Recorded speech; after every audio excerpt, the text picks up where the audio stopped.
আসসালামু আলাইকুম ওয়া রাহমাতুল্লাহি ওয়া বারাকাতুহু। ওয়া আলাইকুম আসসালাম ওয়া রাহমাতুল্লাহি ওয়া বারাকাতুহু। নাহমাদুহু ওয়া নাস্তাঈনুহু ওয়া নাস্তাগফিরুহু ওয়া নু'মিনু বিহি ওয়া নাতাওয়াক্কালু আলাইহি ওয়া না'উযু বিল্লাহি মিন শুরুরি আনফুসিনা ওয়া মিন সাইয়্যাতি আ'মালিনা। ইয়াহদিহিল্লাহু ফালা মুদিল্লা লাহু ওয়া মান ইউদ্লিলহু ফালা হাদিয়া লাহু। ونشهد أن لا إله إلا الله وحده لا شريك له ونشهد أن سيدنا ومولانا محمدا عبده ورسوله الذي أرسله بالحق بشيرا ونذيرا وداعيا إلى الله بإذنه وسراجا وقمرا منيرا.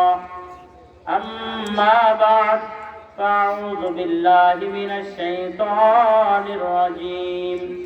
بسم الله الرحمن الرحيم.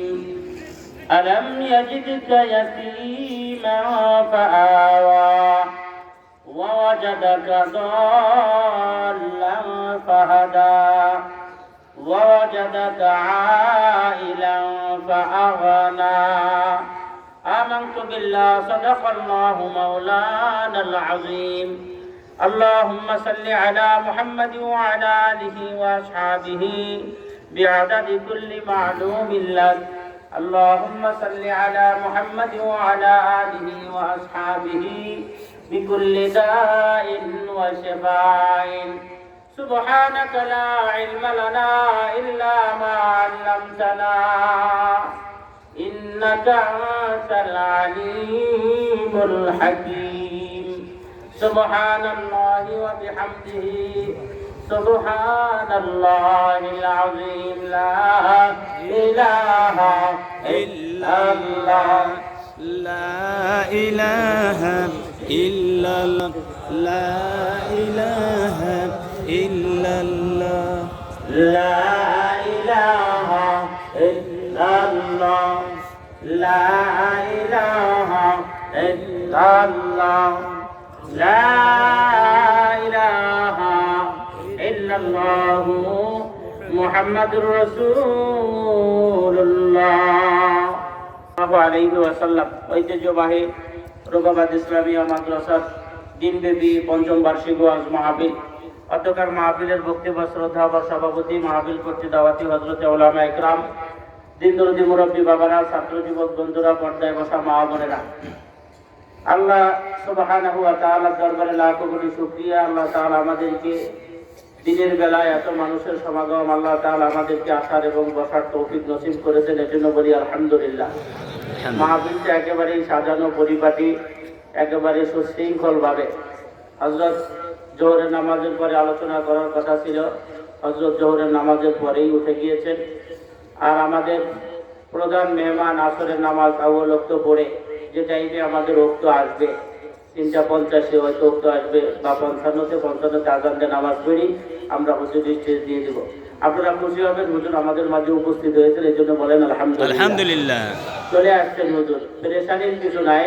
অনেকেই মনে করে ঢাকার থেকে আইতে পারবে না, এই সেই ঝামেলা আগর বাগর, কিন্তু হুজুর আমাদের মাঝে চলে আসছেন, হয়তো এখন খানা খাইতেছে। আমি স্টেজে বসেই কথা বলছি, হুজুর চলে আসছেন, আলহামদুলিল্লাহ বলেন। আল্লাহ পাকের বড় মেহেরবানি আর দয়া, আল্লাহ তাআলা আমাদেরকে দিনের প্রতি এত মহব্বত তৈরি করে দিয়েছেন, আল্লাহর প্রতি এত মহব্বত আল্লাহ তৈরি করে দিয়েছেন যে এখন আমাদের অঞ্চলের ভিতরে কাজের প্রচন্ড চাপ। পেঁয়াজ লাগানোর একটা পুরো মৌসুম, অনেকেই দ্বিধাদ্বন্দ্ব করতেছিল যে এই মৌসুমের ভিতরে দিনের বেলায় লোকজন, কিন্তু আমাদের একটা বিশ্বাস ছিল যে আল্লাহ পাকে তো এই এলাকার মানুষ অত্যাধিক বেশি ভালোবাসে। এখানে চরমুনার হুজুরের বরকত প্রাপ্ত অনেক মানুষ আছেন, বিভিন্ন ওলি আল্লাহদের বরকত প্রাপ্ত অনেক মানুষ আছেন, কওমি মাদ্রাসায় উলামা ইকরামের সুহবত প্রাপ্ত অনেক মানুষ আছেন। আশা করা যায় আল্লাহর রহমতে তারা চলে আসবে। তো আমরা যেই পরিমাণ লোকের আশা করেছিলাম তার থেকে তো আমাদের লোক আলহামদুলিল্লাহ অনেক বেশি হয়েছে। আপনারা শুকরিয়া আদায় করেন আলহামদুলিল্লাহ। আপনারা দেখবেন ভাই যখন স্টেজে আসবেন, আমাদের প্রধান মেহমান, এই মঞ্চের ভিতরে স্টেজের ভিতরে কোথাও জায়গা হবে না ইনশাআল্লাহ। আসলে নামাজই আমরা পড়তে পারবো কিনা এই মানে এক জামাতে, এটা নিয়ে আমরা সংশয় আছি। আল্লাহ পাক মাহফিলকে কবুল করে নেন, সকলেই বলেন আমিন। আমিন। হায়াতের জিন্দেগি অতি অল্প দিন। বাবা, এই হায়াতের জিন্দেগি অতি অল্প দিন। কয়দিন তাও আমরা কেউ জানি না, কত সময় তাও আমরা কেউ জানি না। সব জিনিসের গ্যারান্টি আছে, হায়াতের কোনো গ্যারান্টি নাই। সব জিনিস নিয়ে বড়াই করা যায়, হায়াত নিয়ে বড়াই করা যায় না। সব জিনিস নিয়ে আন্দাজ করা যায়, হায়াত নিয়ে আন্দাজ করা যায় না। অসুস্থ প্যারালাইসিস রোগী ঘরে পড়ে গেছে, খানা দানা বন্ধ হয়ে গেছে, একজন ডেকে বলবে জবান বন্ধ হয়ে গেছে, ডেকে বলবে লোকটা হয়তো আজকেই মারা যাবে। হতে পারে এই লোকটা আরো 10 বছর বেঁচে থাকবে। আর সুস্থ সবল দেহের অধিকারী 120, 30, 50 স্পিডে মোটরসাইকেল চালাতে দেখে মনে হবে আল্লাহ দিলে 100 বছরও মরবে না। হতে পারে সামনের ভোরে যাইয়ে এসে মারা যাবে। কথা ঠিক কিনা জোরে বলে? এই যে কোনো গ্যারান্টি আছে বলেন? আপনি আমি আজকের এই মাহফিল থেকে বিদায় নিতেও পারি, নাও পারি। এই যে হুজুর নির্বাচনের কথা বলে গেল, লড়াইতে নির্বাচন করছে, আল্লাহ আকবার, সেই লোকটা তো নির্বাচনে হয়েও গেছে, শপথ করতে পারে নাই, চেয়ারম্যান গতকাল সে মারা গেছে। এই লোকটা যদি জানতো যে আমি মরবো, তাইলে এত পয়সা খরচ করে সে নির্বাচনে দাঁড়াইতো। কারণ এখন নির্বাচনে দাঁড়াইতে পয়সা লাগে না? কথা বলেন না কেন? লাগে। 1000 ইট কালেকশন করতে নাসির সাহেবের দাম ছুটে গেছে। 1000 ইট আল্লাহ রাস্তায় দিতে চায় না, কিন্তু এখানে অনেক মানুষ মনে মনে নিয়ত করছে আগামী দিন মেম্বারে দাঁড়াবোই আল্লাহর রহমতে, চেয়ারম্যানে দাঁড়াবোই আল্লাহর রহমতে। নিজে না দাঁড়াতে পারলে বউরে চেয়ারম্যানকে দাঁড়া করেই দিব আল্লাহ যদি বাসায় যায়, এরকম নিয়োগ করছে। আবার সেই অনুপাতে 2-10 লাখ টাকা সে ব্যালেন্সও করে বেড়াইছে। অথচ মাদ্রাসা মসজিদের জন্য বললেই তারা এদের বিরক্ত বোধ মনে করে। কথা ঠিক কিনা ধরে বলে? কিন্তু হায়াতের জিন্দেগি অতি অল্প দিন। সবকিছু দেনেওয়ালা মালিককে আল্লাহ, সবকিছু দেনেওয়ালা মালিককে আল্লাহ। আল্লাহ পাক রব্বুল আলামিন পৃথিবীর সব মানুষকেই দেন। নবী করিম সাল্লাল্লাহু আলাইহি ওয়াসাল্লামকেও আল্লাহ দিবেন। আল্লাহই নবীজিকে লালন পালন করছেন, আল্লাহই নবীজিকে দেখভাল করছেন। আমাদের সমাজের ভিতরে কারো যদি মা মরে যায়, তো আমরা আশপাশে বলা বলি করি, হা বাচ্চাটারে দেখবে কি, মারা চলে গেল, বা খালাও নাই, ওর তো বুবুও নাই, দাদিও মরে গেছে অনেক আগে, দেখবে কি। কয়েকদিন পরে যদি বাপ মরে যায়, তো মানুষ আরো আফসোস করতে থাকে, কি রে তোকে কি হয়েছে, কারেন্ট গেছে না, জেনারেটর চালাই রাখবি আর বন্ধ করবি না। মহসিন ভাই আছে? মহসিন ভাই কো? আরে বেটা মহসিন ভাই কো? আর কথা কান মারা গেছে। জেনারেটর চালাই রাখবেন। মহসিন ভাই কই? মাইকের জেনারেটর চালাই রাখবেন, কারেন্ট বন্ধ করে দেন, জেনারেটর স্টার্ট করেন, তেলটা ভরে আমি দিব। আল্লাহু আকবার। মহসিন ভাই আপনি কারেন্টের লাইনটা বন্ধ করে টোটালি একেবারে জেনারেটর লাইন দিয়ে দেন। 1 সেকেন্ডের জন্য মাইক বন্ধ হবে না। তেল ফুটবে এখান থেকে মাগরিব পর্যন্ত 20 লিটার তেল ফুটবে, তেলের টাকা আমি দেবো। নারায়ে তাকবীর। মোহতারাম হাজিরিন, একজন মানুষ যদি তার সব শেষ হয়ে যায়, তখন মানুষ চিন্তা করে রে পাবলি কি। আমার নবী করিম সাল্লাল্লাহু আলাইহি ওয়াসাল্লাম সম্পর্কে আল্লাহ তাআলা সেই কথাগুলি আমাদেরকে জানাইছেন। আলাম ইয়াজিদিকা ইয়াতীমান ফাআওয়া আল্লাহ ওয়া ওয়াজাদাকা দাল্লান ফাহাদা ওয়া ওয়াজাদাকা আইলান ফাআগনা فأما اليتيم فلا تقهر وأما السائل فلا تنهر। ও বন্ধু, আল্লাহ পাক রব্বুল আলামিন বলেন, ওগো পয়গম্বর, আপনাকে কি অবস্থার উপরে আমি পাইছিলাম আপনি এই এলাকার মানুষদেরকে জানান। আমি কোরআনে কারিমে এটা উঠেই দিলাম, যেহেতু তাম পৃথিবীর মানুষ আপনার উম্মতেরা, আপনার আপনজন, আপনার শত্রুজন সকলেই জানতে পারবে আপনার বাল্যকালের কি অবস্থা ছিল। আলাম ইয়াজিদিকা ইয়াতীমান ফাআওয়া, আপনি এতিম ছিলেন, এতিম। কেমন এতিম অবস্থায় আপনারে আমি পাইছি? আপনার বাপ মারা গেছে জন্মের আগে, আপনার মা মারা গেছে 6 বছর বয়সে। আপনি আপনার বাবার কবর জিয়ারত করার জন্য আফসোস করেছিলেন। কেমনে আপনার মা মারা গেল, আপনার দাদা মারা গেছে, আপনার দাদি মারা গেছে। চাচাদের ভিতরে কয়েকটা গ্রুপ হয়েছিল, কিছু চাচারা আপনারে মহব্বত করত, কিছু চাচারা আপনার সহযোগিতা করত, কিছু চাচারা আপনার সাথে দুশ্মনী করত, কিছু চাচারা আপনার অনিষ্ট চাইতো, ক্ষতি চাইতো। মহব্বত করতো যারা, দুনিয়া থেকে বিদায় নিয়ে গেল তারা। অনিষ্ট করতো যারা, দুনিয়ায় জীবিত ছিল তারা। তার মানে দুনিয়ায় আপনার আপন বলতে কেউ নাই, কেউ নাই আপনার আপন। আপনি চরম পর্যায়ের একজন এতিম মানুষ। কেমন এতিম আপনি? আমি আল্লাহ আপনাকে সেই এতিম অবস্থার উপরে লালন পালন করছি। ওয়াজাদাকা দাল্লান ফাহাদা। ও নবীজি, এইখানে দাল্লান শব্দের দুইটা অর্থ। একটা অর্থ আল্লাহ পাক রব্বুল আলামিন বলেন এমন একটা অবস্থার উপরে আপনাকে আমি পাঠাইছিলাম যে অবস্থার মক্কার অবস্থা কেমন ছিল। মক্কা ঘরের চারপাশে আবু জাহেল মহিলাদেরকে নিয়ে নাচানাচি করত, উলঙ্গ করে মহিলাদেরকে নিয়ে ওইখানে যাত্রা সার্কেল দিত। মক্কার মানুষরা এত উলট পালট হয়ে গিয়েছিল ইসলামী দাওয়াত না থাকার কারণে, তাবলীগ না থাকার কারণে, দ্বীনের প্রচার না থাকার কারণে, তরবিয়ত না থাকার কারণে এমন অবস্থা হয়েছিল তারা জাহেলিয়তের সর্বোচ্চ পর্যায়ে পৌঁছে গিয়েছিল। তারা গর্ভবতী মহিলাদেরকে দাঁড়া করিয়া দুই ভাইদের প্রতিযোগিতা করত। একজন বলতো এই মহিলার পেটে কি আছে, আর একজন বলতো যে এটার মেয়ে সন্তান হবে, আর একজন বলতো ছেলে সন্তান হবে। এমন খারাপ পরিবেশ তাদের হয়েছিল বলে হওয়ার পরে দেখার দরকার নাই, এখনই এই মহিলার পেটটা ভেঙে ফেলায়। কত বড় কষ্টের ব্যাপার। এই পেটটা ফাটিয়ে তারপরে সেই সন্তান দেখতো, স্বাভাবিক একটা বিষয় নিয়ে। এগুলো একমাত্র দ্বীনের দাওয়াত না থাকার কারণে, তালিম না থাকার কারণে, তাবলীগ না থাকার কারণে। এ বন্ধুরে আমার, শুধুমাত্র কেবলমাত্র মক্কা নগরীতেই এই যে মক্কার বর্তমান বাদশা সালমান দাওয়াতে তাবলীগের বিরুদ্ধে একটু মাত্র কথা বলার কারণে, শুধুমাত্র ইহুদি নাসারাদের দালাল আর এজেন্ট হওয়ার কারণে দাওয়াতে তাবলীগের বিরুদ্ধে একটু বক্তব্য দিয়ে সাক্ষী পারে নাই। অতি অল্প দিনের ভিতরেই দিন ব্যাপী সেখানে নাচ গানের আয়োজন হয়ে গেছে। অতি অল্প দিন হইতে পারে নাই, সেখানে বিনোদন কেন্দ্র তৈরি হইতে যাচ্ছে। এটা পূর্বের থেকে আমরা এই পর্যন্ত বুঝি। দাওয়াত না থাকলে পারে, ইসলামিক কার্যকলাপ না থাকলে পারে, তাবলীগ না থাকলে পারে, আলোচনা পর্যালোচনা না থাকলে পারে, মক্কা মদিনার অবস্থা দ্বীনের পরিবেশ থেকে দূরে সরিয়া যাবে। কথা ঠিক কিনা জোরে বলে। মুহতারাম হাজিরিন, আল্লাহর পয়গম্বরকে আল্লাহ পাক রব্বুল আলামিন বলেন এমন একটা পরিবেশের ভিতরে পাঠাইছিলাম যেই পরিবেশটা ছিল দাল্লান, একেবারে গোমরাহ। তোমরা পরিবেশে আমি আল্লাহ আপনারে নবুয়তের নূর দান করেছি। আপনার নবুয়তের নূর আস্তে আস্তে এলাকার ভিতরে ফাইলাইছে। শুধু মক্কায় ফাইলাইছে তা না, প্রসারিত হয়েছে মক্কায়, প্রসারিত হয়েছে মদিনায়। মদিনা মক্কা বিজয়ের পরে আস্তে আস্তে এদিকে ওদিকে ছড়াইয়া তামাম পৃথিবীর ভিতরে আমি আল্লাহ ইসলামের পতাকাকে সর্বোচ্চ উপরে পৌঁছে দিয়েছি।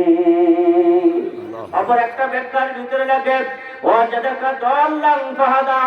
এ নবীজি, আপনি হারাই যাইতেন, আমি আল্লাহ আপনাকে পথ দেখাইয়া বাড়ি পর্যন্ত দিয়ে আসতাম। মক্কার বাজারে নবীজি ছোট, বাজারের ভিতরে হারিয়ে গিয়েছেন। নবীজি বাজারের ভিতরে কোনো বাচ্চা যদি হারায় যায়, তাহলে ওই বাচ্চা যেমন কান্নাকাটি করে, রোনাজারি করে, দেখবেন তারে কেউ জিজ্ঞাসা করলে তোমার বাবার নাম কি, অন্যই কান্নার পাওয়ার আরো বাইরে যায়। যদি জিজ্ঞাসা করে দাদার নাম কি, কান্নার পাওয়ার আরো বাড়িয়া যায়। ওই বাচ্চারে জিজ্ঞাসা করে তোমার বাবার নাম কি, কান্না বেড়ে যায়। রব্বে কারীম আল্লাহ সে আজিম থেকে জিবরাইল আমিনকে বলেন, ও জিবরাইল, মক্কার বাজারের ভিতরে আমার বন্ধু ক্রন্দন করে, আমার বন্ধু হারাই গেছে, তুমি তাড়াতাড়ি যাও, আমার বন্ধুকে পথ দেখাও, বাড়ি পর্যন্ত পৌঁছে দাও। ওয়াজাদাকা দাল্লান ফাহাদা ওয়াজাদাকা আইলান ফাগনা। ও নবীজি, আপনার জীবন কর্মে শুরুটা বড় দুর্বল অবস্থায় ছিল। কেমন দুর্বল অবস্থা? আপনার তো বাপ নাই, আপনার তো মা নাই, আপনার তো চাচা নাই, আপনার তো আপনজন নাই, আপনার তো আয় নাই, ইনকাম নাই। আপনি খাবেন কি? আপনার কষ্টের সাথে জীবন চলে। আপনি খাদিজার বাড়ি কাম নিলেন, খাদিজার বাড়ি রাখালের কাম নিলেন, খাদিজার বাড়ি ব্যবসা বাণিজ্যের কাম নিলেন। ও নবীজি, এমন দুর্বল অবস্থা ছিল আপনার জীবনে। আমি আল্লাহ আপনার এই দুই হাত খালি ছিল, আমি আল্লাহ পাক না আপনার দুই হাতকে পরবর্তীতে ধনী করে দিয়েছি। তবে অনেকেই মনে করে নবী তো পরে ধনী হয়েছিল, কিন্তু নবীর ধনী হওয়ার অবস্থাটার কাল ছিল খুবই কম। নবী ধনী হওয়ার পরেও ধনাত্মক সম্পদকে নবী ব্যবহার করতেন না। নবীজি যেই যুগে আসার পরে, মক্কা বিজয়ের পরে, নবীজি যখন আস্তে আস্তে অর্থ সম্পদের মালিক হইল, অর্থ সম্পদ দিয়ে নবীজি বাড়ি করেন নাই, অর্থ সম্পদ দিয়ে যে নবীজি ঘর করেন নাই, অর্থ সম্পদ দিয়ে মক্কায় নবীর নামে এক কাঠা জায়গা নাই। আল্লাহর কসম, আল্লাহর কসম, মক্কা নগরী ঘুরে ঘুরে দেখেছি, নবী মসজিদ নববীতে ঘুরে ঘুরে দেখেছি, মদিনার রওজা ঘুরে ঘুরে দেখেছি, কোথাও লেখা নাই এই জায়গাটা নবীজির, কোথাও লেখা নাই এই জায়গাটা নবীজির, কোথাও লেখা নাই এই দোকানটা নবীজির, কোথাও লেখা নাই এই ব্যবসা বাণিজ্যটা নবীজির। নবীজির কাছে সম্পদ এসেছে, পাগনা আল্লাহ ধনী বানায় দিছে। তার মানে নবীজির নিকটে যখনই সম্পদ আসতো, আমরা হাদিসের ভিতরে পড়েছি, মুহূর্তের ভিতরে যতক্ষণ পর্যন্ত এই সম্পদগুলো বন্টন করে না দিতে পারতেন, নবীজি এটা নিয়ে পেরেশান হইতেন, অস্থির হইতেন। দিতে দিতে দিতে দিতে এমন অবস্থা হইতো, নবীজির ওই দিনের ঘরে বাজার পর্যন্ত থাকতো না। এরপরেও দেওয়ার পরে এতটুকু সম্পদ থাকতো না যা দিয়ে দৈনন্দিনের একদিনের বাজার কমপ্লিট করা যায়। আমার ভাইরা, আমার বন্ধুরা, নবীজি এত কষ্ট করলেন। নবীজি আল্লাহ পাক বলেন, নবীজি আপনাকে আমি এতিম অবস্থায় পাইছিলাম, তো আপনার মা মারা গেছিল কবে? আপনার বাবা তো মারা গিয়েছিলেন আপনি দুনিয়া আসার আগে, আর আপনার মা আপনাকে লালন পালন করতেছিল, আপনার মা আপনাকে দেখভাল করতেছিল। আপনি প্রায় প্রায় আপনি আপনার মায়ের কাছে জিজ্ঞাসাবাদ করতেন, মায়ের কাছে মাঝে মাঝে খোঁজ খবর নিতেন। মা, কত মানুষের আব্বা দেখি, আব্বা কি জিনিস, আব্বা কাকে বলে, আব্বা কোথায়? কিন্তু আপনার মা সবসময় আপনার থেকে কথাগুলো আড়াল করে রাখতেন। যে সন্তানের বাবা মারা যায় জন্মের আগে বা জন্মের শিশু বয়সে, মা দুঃখিনী সহজে বুঝাইতে চায় না। মা চায় তার হাজার কষ্ট হোক, মা চায় সে গার্মেন্টসে কাজ করুক, মা চায় মানুষের বাড়ি কাজ করুক, তারপরে আমার সন্তান যেন বা ফারানের ব্যথা না বোঝে, বা ফারানের কষ্টটা না বোঝে, এটা কখনোই কোনো মা চায় না, কোনো মা সেটাকে দেখতে দিতে চায় না। আল্লাহর পয়গম্বরের মা ঠিক এইভাবে নবীজিকে গোপন গোপন করে রাখতেন। নবীজির বয়স তখন 6 বছর বয়স হলে কি হবে? আল্লাহর নবী তো অনেক বুদ্ধিমান, অনেক জ্ঞানী, অনেক বুদ্ধিমান। নবীজির আম্মা আজকে কেন যেন ধরা খেয়ে গেছেন জোর জবরদস্তি করে। নবীজি বারবার মা আব্বা কই আপনি বলেন, আম্মা আব্বা কই আপনি বলেন, আর লুকাইতে পারে না। রব্বে কারিম ডাক দিয়ে বলে, আমি না আর গোপন করবো না আমার বন্ধুর নিকটে, জানাই দাও তার বাবা কোথায়। সাথে সাথে আমিনা জানাই দিলেন, তোমার আব্বা ব্যবসা করতে জন্য ইয়াসরিবে গিয়েছে, সেখানে মারা গেছেন, সেখানে অবরুদ্ধ করা হয়েছে।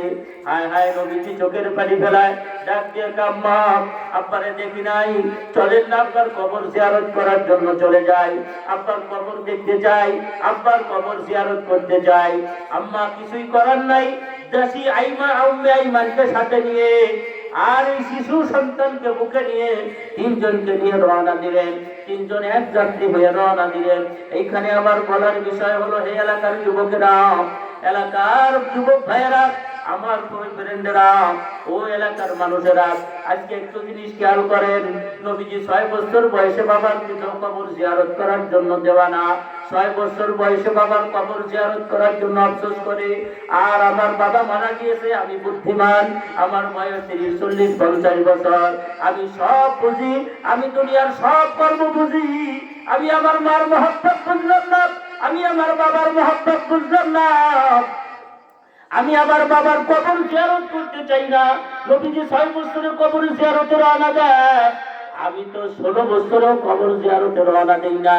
অনেক আফসোস লাগে, আজকে আমার এই সমাজের ভিতরে বহু মানুষ আছে ভাই, যারা আব্বার কবর জিয়ারত তো দূরের কথা, মার কবর জিয়ারত তো দূরের কথা, জীবিত আব্বারেও যারা কষ্ট দেয়, জীবিত মারেও যারা কষ্ট দেয়, জীবিত আব্বারেও যারা খাইতে দেয় না, আম্মা জানকেও অনেকেই খাইতে দেয় না, আব্বা জানকেও পোশাক দেয় না, আব্বা জানের চিকিৎসা বস্ত্রের টাকা দেয় না, আম্মা জানের খোঁজ খবর নেয় না, মা দুঃখিনীকে জুদা করিয়া দেয়, বাবাকে ভিন্ন করিয়া দেয়, স্ত্রী ছেলে মেয়ে আলাদা ঘরের ভিতরে মজা করিয়া খায়। এমন মানুষের অভাব আমাদের দেশের ভিতরে নাই। আফসোস লাগে ভাই, আফসোস। কেন আব্বার সাথে এই বিয়াদবি, কেন মার সাথে এই বিয়াদবি, কেন আব্বার সাথে এই গাদ্দারি, কেন মার সাথে এই গাদ্দারি কেন করতেছো ভাই? আব্বা কি তোমার আপন নয়? আব্বা কি তোমার আপন নয়? মা কি তোমার আপন নয়?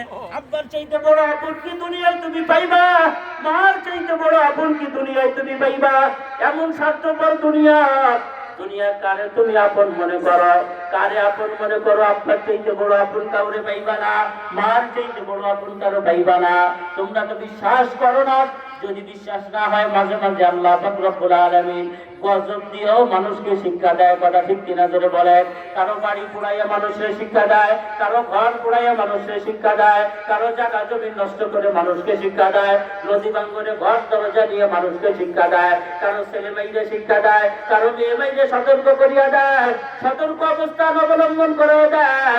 বরগুনাট্রাজিদের অভিযান 10 লঞ্চের মানুষদেরকে আগুনের ভিতরে পোড়াইয়া তাম দেশের মানুষকে শিক্ষা দিয়েছে, বিভিন্ন বিষয়ের উপরে আল্লাহ শিক্ষা দিয়েছে।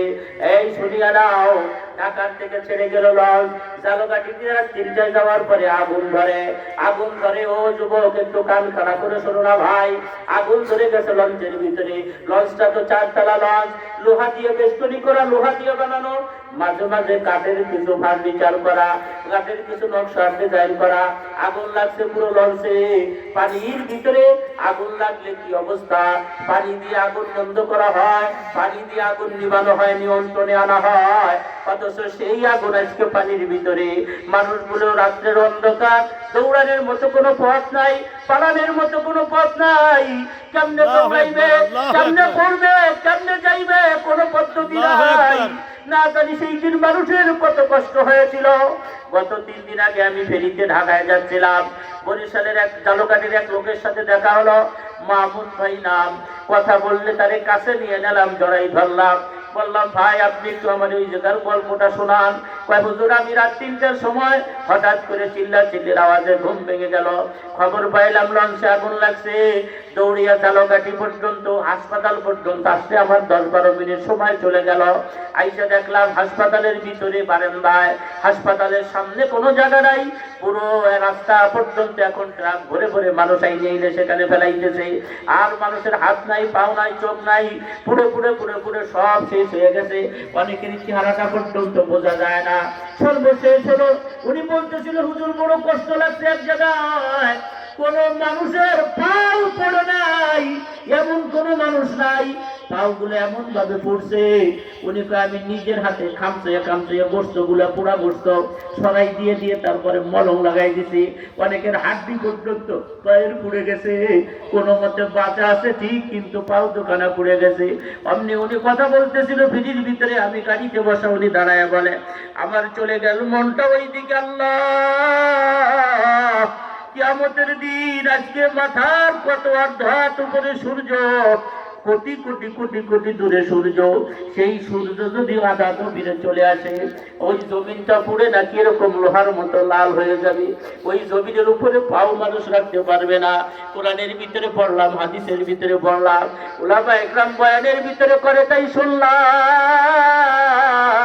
আল্লাহু আকবার। টেনশন লাগতেছি, আগুনের এই লঞ্চের স্বাভাবিক আগুন, এতেই যদি মানুষের পাও পুড়ে গোস্ত হাড্ডি পর্যন্ত পুড়ে যাইতে পারে, কিয়ামতের ময়দানে কি ভয়ঙ্কর অবস্থা হবে সেই দিন। আল্লাহু আকবার। লোকটা বলতেছিল এমন কোন মানুষ নেই যার তার পায়ের তলা পড়ে নাই। আমি খামচাইয়া খামচাইয়া গোস্তরে ছুটিয়ে ছুটিয়ে মলম লাগাইতে পারছি। বলো আমি পরের দিন সকাল 10টা পর্যন্ত এখানে মলম লাগাইছি। ওই বরিশাল শেরে বাংলা মেডিকেল কলেজ হাসপাতালের ভিতরে এক যাত্রী, তো সে সাক্ষাৎকার দিতেছিল সাংবাদিককে, আমি আমার স্ত্রী আর আমার একটা মেয়ে, 5-6 বছরের একটা মেয়ে নিয়ে আমরা যাচ্ছিলাম। চতুর্দিকে আগুন আর আগুন, চিল্লা চিল্লির ভিতরে দিয়ে মেয়েকে বাঁচাইতে হবে আগে, মেয়ে আমরা মরে যাই যাব, কলিজার টুকরা সন্তানকে বাঁচাইবো আগে। মেয়ের গায়ের কাপড় খুললাম, মহিলা কয় আমিও আমার হাত মোজা, পাও মোজা, শরীরের কাপড় অধিকাংশ খুলে ফেলাইছি, কাপড় থাকলে তাড়াতাড়ি আগুন লাগে। মেয়েটারে কেমনে বাঁচাইবো? মা বলে মেয়েটাকে আমি বুকের ভিতরে জড়াই ধরছি, আব্বা বলে আমি পিছন দিক থেকে আইসা জড়াই ধরছি। মানে পিছনে আগুন আসলে আমার পিঠে লাগে, আর ওই দিক দিয়ে আগুন আসলে স্ত্রীর পিঠে লাগে। এই দিকে আগুন আমি পিঠ দিয়ে ঠেকাই, ওই দিকে আগুন এই আমি পিঠ দিয়ে ঠেকাই, স্বামী স্ত্রী দুইজন দুই পাশে। কিন্তু ডাইন বাউ দিয়ে তো আগুন গুলো ঢুকিয়া যায়, আগুনের তাপ যখন পাগলের ভিতর দিয়ে ঢুকিয়া যায়, বাচ্চাটা চিৎকার পাড়ে আর কাঁদে মাগুন মাগুন, সহ্য করতে পারি না।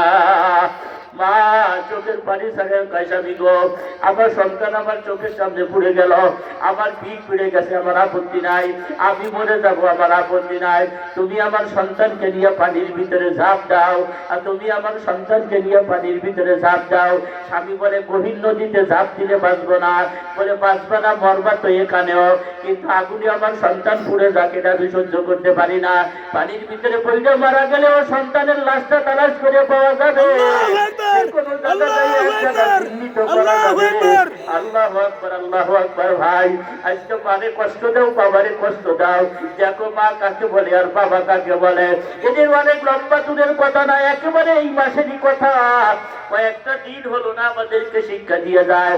হায় হায়, আজকে আমরা অনেকেই বিদেশ গেছি, মানে ভুলে গেছি, প্রবাস জীবনে আছি, মানে ভুলে গেছি, স্ত্রী স্বামী আর শালি আর বেটার বউ কতজনের সাথে আমাদের সম্পর্ক হয়, হালাল বউ হুমুন্দির বউর সাথে সম্পর্ক হয়, মা দুঃখিনীর খবর আমরা নেই না। যেই মা ডাইলে পায়খানা বাঁধে নেয়, বাঁধে পায়খানা বুকে নেয়, ওই মার খোঁজ খবর পর্যন্ত আমাদের রাখার কোনো শক্তি নাই। ও আল্লাহর বান্দা, মহিলা ডাক্তার দিয়ে স্বামীরে ফেলাই দিছে, স্বামী নামতে চায় না, স্বামী ওই মেডিকেলে বসে সাংবাদিকদের বলেন আমি পানির তলদেশে চলে গেলাম, বাচ্চাটা আমার বুকের সাথে জড়ানো ছিল, আস্তে আস্তে করে যখন পানির উপরে আবার উঠতে পারছি, বাচ্চাটা তখন জীবিত ছিল। বাচ্চাটা 1 থেকে 3 বার আমাকে ডাক দিছিল, আব্বা আমি পানি খেয়ে ফেলাইছি, আমি কিন্তু বাঁচতেছি না, আব্বা আব্বা তুমি আমারে বাঁচাও, তুমি আমারে বাঁচাও। লোকটা কান্দে আর কয় আমি আমার মেয়েটারে বাঁচাইতে পারলাম না, মেয়েটা মারা গেল, স্ত্রী মারা গেল, বুক সাপড়ে আফসোস করে আমি একলা বেঁচে থাকবো কোন জন্য। হায় হায় হায়, এ বন্ধু এইরকম বিপদ, এরকম শত শত ঘটনা ওই লঞ্চের আছে, বলার মতো সুযোগ তো নাই। এতটুকু বলি এলাকার যুবকেরা হাতে ধরি পায়ে পড়ি ভাই, ওয়াজ মাহফিলে হযরত উলামায়ে কেরামের বয়ান করেন, উদ্দেশ্য হলো আমাদের দিলগুলো তৈরি করা, আব্বা আমার সাথে খারাপ ব্যবহার না করা, আব্বারে কান্দাইও না, মারে কান্দাইও না। আর যাদের সন্তান আছে মেহেরবানি করে ওই সন্তানদেরকে বরদোয়া না দেওয়া, সন্তান বিদেশে থাকে, দূরে থাকে, আব্বাদেরকে বলি তাদের জন্য বরদোয়া না দেওয়া, কষ্ট না দেওয়া। আমার ভাই আমার বন্ধু, লম্বা সময় কথা বলার সুযোগ আমার নাই। এই মাহফিলটা বড় আয়োজন করেছে এলাকার মানুষ, রূপবাদের মানুষের মন ভালো, দিল ভালো, উলামায়ে কেরামদের তারা মহব্বত করে, তাজিম করে। আমি চাইতেছি হুজুর লম্বা সময় বয়ান করবেন, আমি অল্প সময় কথা বলবো। ওই যে নাসির সাহেব হুজুর কয়েকটা কালেকশন করার জন্য হাত উঠাইল, আল্লাহু আকবার। এখন মাত্র 10টা মিনিট সময়ের ভিতরে এইরকম যাদের সন্তানকে যারা মহব্বত করেন, আর যারা মনে করেন আমার মা এইভাবে আমার আগলাই রাখছিল, আমার বাপ আমার এইভাবে বুকের ভিতরে আগলাই রাখছিল, ওই বাপ ভিক্ষা করে খাইয়ে গেছে, মানুষের বাড়ি কাম করে খাইয়ে গেছে, সিরা জুতা পইরা আমারে দামি জুতা পরাইছে, সিরা পোশাক পইরা আমারে দামি পোশাক পরাইছে, তাদের টাকা পয়সা খরচ করে আমি আজকে কোটি কোটি টাকার মালিক হয়েছি। ওই আব্বা আম্মার রুহের মাগফিরাতের জন্য, আত্মার শান্তির জন্য 2000, 5000, 10,000, 20,000, 50,000 টাকা যারা নগদ দিবেন তারা হাইতে এসে আমার হাতে দিয়ে যাবেন, আর যারা বাকি লেখাইবেন তার ভিতরে হুজুর 3000 ইট কালেকশন করে গেছেন। এইখানে একজন মানুষ যদি থাকেন, হাত উঁচু করে মাত্র 5 সেকেন্ডের ভিতরে একজন যদি 7000 ইট দিয়ে দেন আপত্তি নাই, একজন যদি 5000 ইট দেন আপত্তি নাই, একজন যদি আব্বা আমার পাগল কোনো কলিজাসিরা মানুষ থাকেন, আমি আব্বা আমারে ভালোবাসি, আব্বার জন্য 1000, মার জন্য 1000 ইট দেব, অথবা 1000 ইট দেব, তাইলে এই ইটগুলো একটু বাকি লেখাইবেন হাত উঁচু কইরা, আর নগদ যারা দিবেন হাইতে এসে আমার কাছে দিয়ে যাবেন। আমি আপনাদের জন্য দোয়া করব। সর্বশেষ বাংলাদেশের সর্বশ্রেষ্ঠ একেবারে কণ্ঠের অধিকারী হাজার হাজার নয়, কোটি কোটি যুবকের পাগল, কোটি কোটি যুবক মানুষ যার মহাব্বতে দেওয়ানা, আল্লামা হাফিজুর রহমান সিদ্দিকী সাহেব, যাকে খতিবুল উম্মাহ উপাধি দেওয়া হয়েছে। আসরের নামাজ আর মাগরিবের নামাজের মাঝখানে দোয়া কবুল হয়, ওই সময় হুজুর আপনার জন্য দোয়া করবেন। একজন মানুষ একটু হাত উঁচু করে, তাড়াতাড়ি ভাগে পাবেন না কিন্তু, এই দিবেন কারা, একটু হাত উঁচু করে ইট লেখান। আমি 1000 ইট দেবো, আমি 2000 ইট দেবো, একটু হাত উঁচু করে নাম লেখান তাড়াতাড়ি। আর নগদ 2000, 4000 টাকা রূপবাদের মানুষ, 5000, 10,000 টাকা যারা নগদ দিবেন তাড়াতাড়ি হাইতে এসে আমার হাতের ভিতরে দিয়ে যাবেন। আমি দোয়া করবো আপনাদের বাপমার নামে পৌঁছে দিব।